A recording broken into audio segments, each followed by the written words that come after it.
भाग्य की दस्तक। कुंदनलाल सारा दिन धूप में इधर उधर घूम फिर कर टूटा फूटा सामान और कबाड़ जमा करता और फिर शाम को उसे बड़े कबाड़ी की दुकान पर बेचकर पेट भरने लायक कमा लेता था। एक दिन वह एक घर से पुराना सामान खरीद रहा था तो घर के मालिक ने उसे एक पुराना पानदान भी दिया जो उसने मोल भाव करके 1 रुपये में खरीद लिया।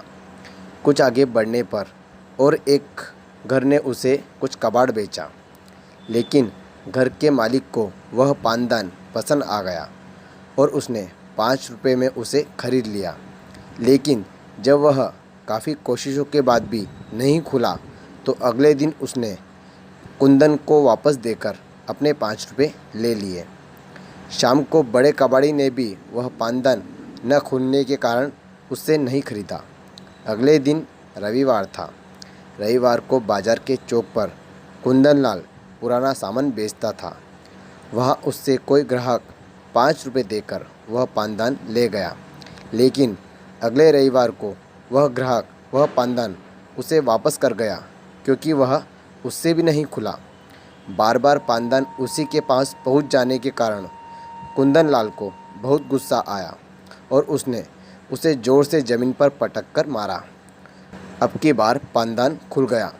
पानदान के खुलते ही कुंदनलाल की आंखें खुली की खुली रह गई क्योंकि उसमें से कई छोटे छोटे बहुमूल्य हीरे छिटक कर ज़मीन पर बिखर गए थे। अगले दिन सुबह वह उसी घर में गया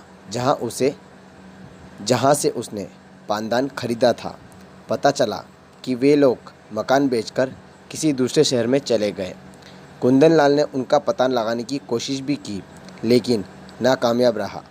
बाद में कुंदनलाल उन हीरों को बेचकर संपन्न व्यापारी बन गया और सेठ कुंदनलाल कहने लगा, ज्ञान समय से पहले और भाग्य से ज़्यादा किसी को नहीं मिलता। यही कुंदनलाल के साथ हुआ।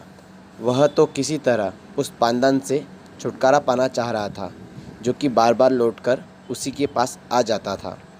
किस्मत बार बार उसके दरवाजे पर दस्तक दे रही थी, तभी तो वह पानदान उसे कबाड़ी से सेठ बना गया।